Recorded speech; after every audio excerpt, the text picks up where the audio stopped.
Con il dottor Gabriele Zampieri di Veneto Agricoltura facciamo il punto sull'andamento del comparto lattiero-caseario nel Veneto nel 2021. Partiamo dal latte. Sì, la produzione di latte in Veneto nel 2021 è stata pari a circa 1,2 milioni di tonnellate, con un piccolo aumento intorno all'1% e in linea con quello nazionale. Abbiamo stimato un fatturato intorno ai 440 milioni di euro. Anche il numero di allevamenti, come al solito, è leggermente calato, si mantiene intorno ai 2.800, poco più di 2.800. Di questi 2.700 circa sono quelli che consegnano il latte alle aziende di trasformazione. Da dire in questo caso che la curva di diminuzione negli ultimi anni è di molto diminuita.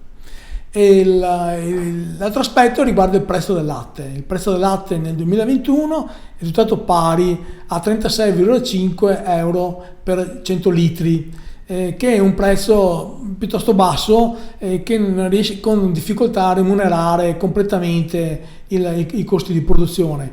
Da dire inoltre che il prezzo medio europeo nel 2021 è stato più alto del prezzo medio italiano, e questo a mia memoria non era mai successo. Sicuramente è un indice di difficoltà di riuscire a quotare correttamente il latte in Italia. Con il latte si fa il formaggio, nel Veneto abbiamo 8 formaggi DOP, quindi un settore molto importante. Facciamo anche di questo il punto, ricordando che è stato poi anche l'anno della pandemia, nel 2020 ancora peggio.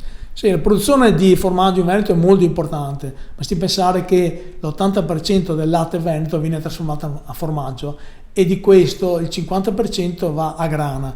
Nel 2021 la produzione di grana è stata di 570.000 forme con un piccolo aumento del 2,7%. Mentre per gli altri formaggi c'è stata una diminuzione, in particolare l'Asiago è diminuito intorno al 4,5-5%, mentre il Montasio, che ha prodotto circa 400.000 forme, è calato del 10%. Anche il Piave, che ha prodotto circa 300.000 forme, è calato di circa il 18%, ma questi cali sono dovuti a una ripresa della trasformazione in formaggi freschi, mozzarelle di questo tipo, che naturalmente hanno per la ripresa del canale Horeca, quindi sono tornati un po' sulle produzioni degli anni precedenti.